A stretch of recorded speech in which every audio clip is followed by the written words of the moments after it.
केस ही खरं तर पाहायला मिळते आणि त्यामुळे अशा घटनांमध्ये अशी ही घटना आहे त्यामध्ये आरोपीला फाशीचीच शिक्षा व्हावी अशी मागणी देखील खरं तर सरकारी वकिलांनी मांडलेली आहे आणि तीच मागणी कुटुंबियांची देखील आहे। 1 मे रोजीची ही घटना आहे। 1 मे रोजी महाराष्ट्र दिन आणि त्याच दिवशी या 3.5 वर्षाच्या चिमुरडीवरती नसरापूर भोर तालुक्यातलं नसरापूर हे गाव आहे, त्या गावामध्ये या आरोपी भीमराव कांबळेने या मुलीवरती अत्याचार केले, तिचा जीव घेतला आणि त्यानंतर एक आक्रोश एक संताप राज्यभरात पाहायला मिळाला होता। सरकारने देखील या आक्रोशाची संतापाची दखल घेतली। फास्ट ट्रॅक कोर्टामध्ये ही केस घेतलेली आहे आणि फास्ट ट्रॅक कोर्टात या केसचा निकाल लागावा अशा पद्धतीचं सरकारचं देखील म्हणणं होतं। त्यासाठी अजय मिसार यांची नियुक्ती देखील केलेली आहे आणि आपण पाहतो आता ही केस आज संपणार आहे, याचा निकाल आज लागणार आहे। ज्या निकालाकडे राज्याचं लक्ष आहे। आपण पाहतो की एकूण या संपूर्ण घटनेमध्ये जे काही पुरावे पुणे पोलिसांना मिळालेले आहेत त्या परिसरातील सीसीटीव्ही फुटेज असू दे किंवा इतर जे काही साहित्य ज्या ठिकाणी ज्या आरोपींनी याचा वापर केला होता ते देखील या घटनास्थळावरून पुणे पोलिसांनी जमा केलेला आहे। कागदपत्रांची जुळवाजुळव करून चार्जशीट देखील दाखल केलेला आहे। मागच्या सुनावणीच्याच वेळी आरोपी दोषी असल्याचं न्यायाधीशांनी स्पष्ट केलं होतं, त्यामुळे आज फक्त निकालाचं वाचन होणार आहे।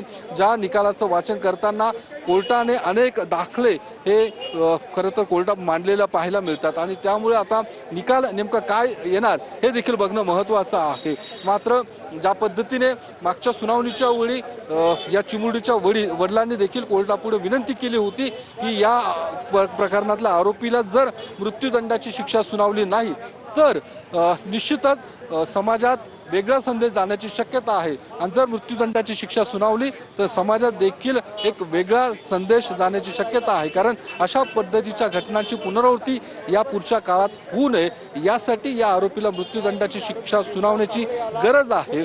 अन्यथा हा जर आरोपी जेलमध्येच राहिला तर त्यावरती तो पुन्हा एकदा जेलमध्ये अशाच घटना करू शकतो किंवा अशा पद्धतीचे पुन्हावरती तरी अत्याचार करू शकतो।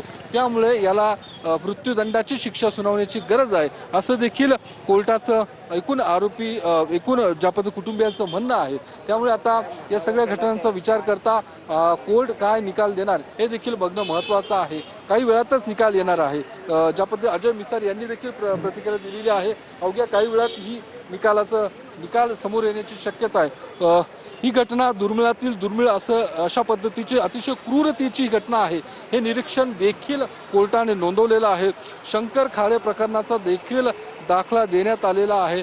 त्याचा इतिहास पाहता त्याने ही देखील अशाच पद्धतीचा अत्याचार केलेला आहे। एका 17 वर्षीय तरुणीचा विनयभंग करण्याचा त्याने प्रयत्न केलेला आहे। ती मुलगी त्याच्याच नात्यामधील होती असा दाखला देखील कोर्टाने या ठिकाणी नोंदवल्याचा पाहायला मिळतं। आरोपीला शिक्षेपासून वाचण्यासाठी कुठलाही मुद्दा नाहीये, आरोपीकडे कुठलाही पुरावा नाहीये आणि ज्या पद्धतीने या 3 वर्षाच्या मुलगी स्वतःला वाचवू शकलेली नाहीये, काहीच करू शकली नाहीये आणि ज्या पद्धतीने लैंगिक अत्याचार केला बाकी इतर देखील त्याने त्याच्यावरती अत्याचार केल्याचं एकूण कोर्टाचं निरीक्षण नोंदवण्यात आलेलं आहे। या संपूर्ण घटनेमध्ये जवळपास 55 पेक्षा जास्त साक्ष ही नोंदवण्यात आले होते आणि जवळपास 16 दिवसातच आरोपपत्र हे दाखल करण्यात आलेलं आहे। सबळ असे पुरावे हे आरोपीच्या विरोधात आहे। न्यायालयानं लोकांच्या भावनांचा विचार करते, संविधानाच्या बाहेर खरं तर जाऊन विचार करता येणार नाही अशा पद्धतीचं देखील चौकटीत राहूनच शिक्षा देता येईल असं देखील कोर्टाने निरीक्षण नोंदवलेलं आहे।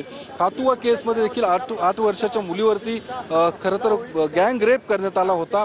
त्यामुळे या संपूर्ण कायद्यामध्ये देखील आता बदल करण्याची गरज आहे असं देखील एकूण सर्वसामान्य नागरिकांच्या प्रतिक्रिया पुढे येताना पाहायला मिळतात। आता ज्या पद्धतीने 1 मे रोजी या आरोपीने या 3.5 वर्षाच्या चिमुरडीवरती अत्याचार केलेला आहे, तिच्यावरती ज्या गोठ्यामध्ये जनावरांच्या गोठ्यात तिला घेऊन तिच्यावरती लैंगिक अत्याचार केले, अतिशय क्रूरतेचा कळस या आरोपीने गाठला होता आणि त्यामुळे या आरोपीला कडक शासन व्हावं अशी मागणी आता एकूण सरकारी वकिलांसह सर्वसामान्य नागरिकांकडून होताना दिसते। वृषाली, नक्कीच योगेश, तुमच्याकडून या संदर्भातले अपडेट्स आपण सातत्याने जाणून घेतोय। या केसमध्ये सबळ पुरावे गोळा करण्यात आलेले आहेत असं न्यायाधीशांनी निकालाचं वाचन करत असताना म्हटलेलं आहे। 16 दिवसामध्ये आरोपपत्र दाखल करण्यात आलेलं आहे। न्यायाधीशांनी स्पष्ट केलंय. 55 साक्षीदारांचे जबाब नोंदवण्यात आलेले आहेत. या केसमध्ये सबळ पुरावे गोळा करण्यात आलेले आहेत असं न्यायाधीशांनी म्हटलेलं आहे. या प्रकरणामध्ये आरोपीच्या विरोधात सबळ पुरावे आहेत. वय हा एकच मुद्दा फक्त आरोपीच्या बाजूने आहे, मात्र सर्व पुरावे आरोपीच्या विरोधात असल्याचं न्यायाधीशांनी म्हटलेलं आहे.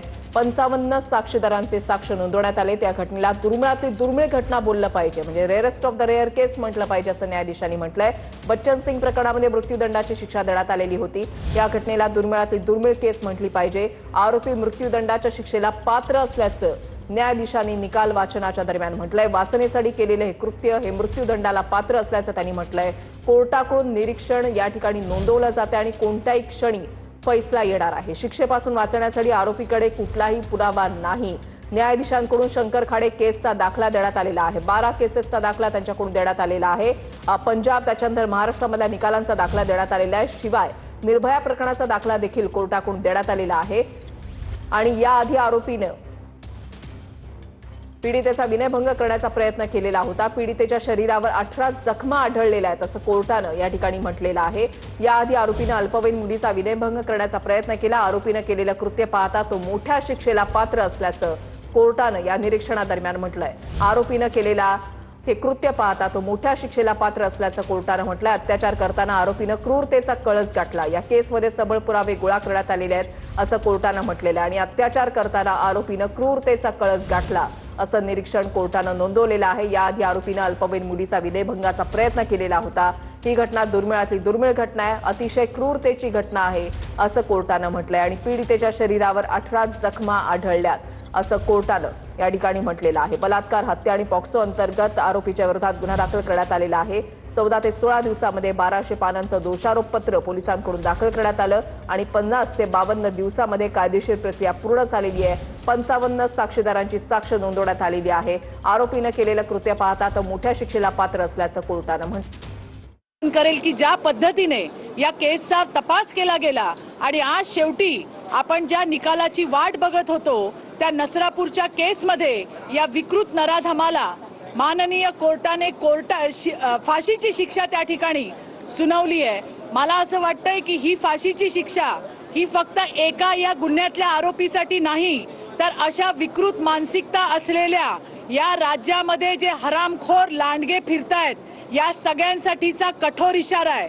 राज्यातल्या मुलींकडे, मुलीबाळींकडे जर वाकड्या नजरेने बघाल तर तुम्हाला कोर्टाकडून आपलं निरीक्षण जे ते नोंदवलं जातं. या केसमध्ये सबळ पुरावे गोळा करण्यात आलेले आहेत असं न्यायाधीशांनी म्हटलेलं आहे. नसरापूर प्रकरणामध्ये आता काही वेळात कोणत्याही क्षणी फैसला येणार आहे. 16 दिवसामध्ये आरोपपत्र दाखल करण्यात आलेलं आहे. 55 साक्षीदारांचे जबाब नोंदवण्यात आलेले आहेत असं न्यायाधीशांनी म्हटलेलं आहे. आरोपीनं केलेलं कृत्य पाहता तो मोठ्या शिक्षेला पात्र असल्याचं कोर्टानं म्हटलेलं आहे. आरोपीनं केलेलं कृत्य पाहता तो मोठ्या शिक्षेला पात्र आहे.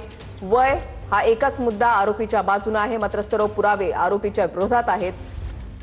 आरोपीनं केलेलं कृत्य पाहता तो मोठ्या शिक्षेला पात्र असल्याचं कोर्टानं म्हटलेलं आहे.